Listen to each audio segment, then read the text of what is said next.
دوستو، کیا امام مہدی علیہ السلام اور دجال کا خروج ہمارے دور میں ہونے والا ہے؟ فلسطین میں ہونے والی خونریز جنگ کیا مومنوں اور منافقوں میں فرق کو واضح کرنے والی ہے؟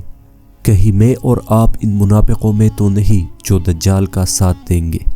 کہیں ایسا نہ ہو جائے کہ پانی ہمارے سروں سے گزر جائے اور ہمیں پتہ تک نہیں چلے۔ آج کی اس ویڈیو میں ہم انہی سب سوالوں کے جواب حدیث کی روشنی میں جاننے کی کوشش کرتے ہیں۔ امام مہدی علیہ السلام کے ظہور اور دجال کے خروج کی وہ پیشن گوئیاں جو پوری ہو چکی ہے، جس سے کوئی عالمی دین اور اسکالر انکاری نہیں، ان کا تفصیل سے جائزہ لیں گے۔ ویڈیو کو آخر تک لازمی دیکھیے گا اور اسے لائک اور اپنے اس چینل سعود سٹوری کو سبسکرائب کرنا نہ بھولیے گا۔ دوستو، امام مہدی علیہ السلام کی آمد اب بہت جلد متوقع ہے، کیونکہ حضرت امام مہدی علیہ السلام کے ظہور کی تمام چھوٹی نشانیاں مکمل طور پر پوری ہو چکی ہے۔ اب ہم ان بڑی نشانیوں کے آثار واضح طور پر دیکھ رہے ہیں، اور ان میں سب سے پہلی اور بڑی علامت مدینہ کی ویرانی اور یروشلم کی آبادی ہے۔ دوستو، یروشلم جہاں بیت المقدس آباد ہے، وہاں پر بہت تیزی سے یہودی سیٹلمنٹس یعنی آبادکاری جاری ہے۔ بہت سے اسلامی اسکالرز اور علماء کرام مدینہ کی ویرانی کو اس بات سے تشبیہ دیتے ہیں کہ مدینہ منورہ اسلام کے جن اصولوں پر آباد ہوا تھا وہ اب اس میں نہیں ہے، اور اہل عرب اور بشمول مدینہ منورہ کے لوگ اسلام سے دن بدن دور ہوتے چلے جا رہے ہیں، یعنی وہ اسپرٹ اسلام کے لیے وہ جذبہ مسلمانوں میں نہیں رہے گا، جس کی وجہ سے مدینہ ویران ہوگا۔ اسی طرح امام مہدی علیہ السلام کے ظہور سے پہلے جنگوں کا ذکر بھی حدیثوں میں ملتا ہے، بالخصوص شام کے علاقے عراق اور یمن کا ذکر بہت زیادہ ملتا ہے۔ ان ملکوں پر پابندیوں کا ذکر بھی حدیثوں میں ملتا ہے کہ رومن یہاں پر پابندیاں لگائیں گے۔ آج کے زمانے میں رومن مغربی یعنی ویسٹرن طاقتیں ہیں جنہوں نے ان اسلامی ریاستوں پر پابندیاں لگا رکھی ہے۔ دوستو، ان ریاستوں میں جنگیں اور پابندیاں، کیا ہم سب ان کے عینی شاہد نہیں ہیں؟ کیا یہاں پر بدامنی نہیں ہے؟ کیا یہاں پر خونریز جنگیں نہیں ہو رہی؟ دوستو، رسول اللہ صلی اللہ علیہ وآلہ وسلم نے ان ملکوں کے بارے میں جو بھی بتایا تھا وہ آج ہمارے سامنے بالکل واضح طور پر آیا ہے، اور رسول اللہ صلی اللہ علیہ وسلم کی وہ پیشگوئیاں بالکل من و عن اسی طرح ظاہر ہو رہی ہے۔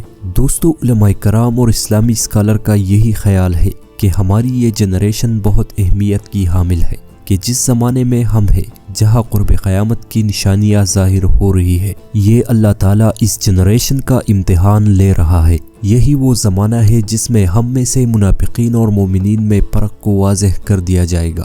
دوستو، آج غزہ میں جس طرح مسلمانوں کو خون میں نہلایا جا رہا ہے، جس قدر وحشت اور خونریزی یہودیوں نے مچا رکھی ہے، اس پر آپ ان منافقین اور مومنین میں فرق کو واضح طور پر پہچان سکتے ہیں کہ کون کیا کر رہا ہے غزہ کے مظلوم مسلمانوں کے لیے، یا کون کس حد تک اپنے مسلمان بھائیوں کے لیے آواز بلند کر رہا ہے۔ یہ سب کچھ ہمارے آنکھوں کے سامنے واضح ہے۔ دوستو، بتانے کا مقصد صرف یہی ہے کہ ہمیں اپنے ایمان کا جائزہ لینا چاہیے کہ کہیں ہم ان منافقین میں سے تو نہیں، کہ کہیں ہم اللہ تعالیٰ اور اللہ کے رسول کے بتائے گئے راستے سے بھٹک تو نہیں گئے ہیں۔ دوستو، آنے والا دور اس سے بھی زیادہ کٹن اور سخت دور ہوگا، جس سے ہر مسلمان کو پناہ مانگنی چاہیے۔ امام مہدی علیہ السلام کے ظہور سے پہلے بڑی جنگوں کا ذکر ملتا ہے، جو بہت سخت اور خونریز جنگیں ہوگی، جس میں عربوں کی تباہی و بربادی کا ذکر ملتا ہے۔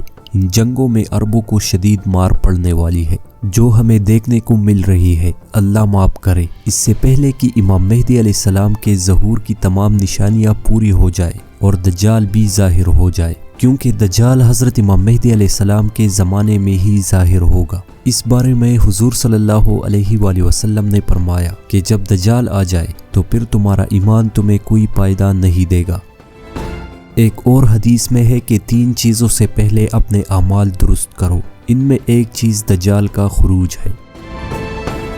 دوستو، ان سب حالات اور واقعات، عرب سرزمین میں ہونے والی خونریز جنگیں، دجال اور حضرت امام مہدی علیہ السلام کے ظہور کی نشانیاں جس تیزی سے ہمارے سامنے نمودار ہو رہی ہے، ان قریب ہے کہ امام مہدی علیہ السلام ظاہر ہو جائے۔ اس سے پہلے کہ دجال آ جائے، ہمیں اپنے ایمان کو مضبوط کرنے کا اور اپنے اعمال کو نبی کریم صلی اللہ علیہ وآلہ وسلم کے بتائے گئے راستے کو اپنانا چاہیے، تاکہ اللہ تعالی ہمیں ان مومنوں کی صفوں میں شامل کرے جو خلیفہ آخر الزمان مجدد اسلام حضرت امام مہدی علیہ السلام کے لیے راستہ ہموار کر رہے ہیں، اور ان منافقوں کی صفوں سے ہماری حفاظت فرمائے جو دجال کے ساتھ شامل ہو کر جہنم کا راستہ اختیار کر لیں گے۔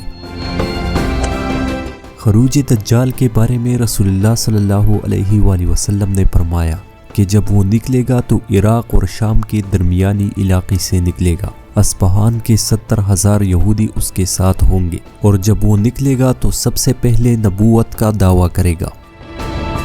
دوستو، دجال کا خروج کتنا قریب ہے اس کا اندازہ آپ اس حدیث سے لگا سکتے ہیں۔ رسول اللہ صلی اللہ علیہ وآلہ وسلم نے فرمایا کہ دجال احد کے پہاڑ کے پیچھے اترے گا۔ آج احد کے پہاڑ کے پیچھے سعودی عرب میں ایک بہت بڑا ایئرپورٹ تعمیر کر دیا گیا ہے۔ دجال کے بارے میں ہم اگلی ویڈیو میں مکمل تفصیل سے بات کریں گے، اور اس کے لیے بنائے گئے ان احد کے پہاڑ کے پیچھے ایئرپورٹ اور مقام لوط پر جہاں حضرت عیسیٰ علیہ السلام اسے قتل کریں گے، وہاں پر بھی اسرائیل کا ایک بہت بڑا ایئرپورٹ تعمیر ہے، اس کی مکمل تفصیلات آپ کو دیں گے۔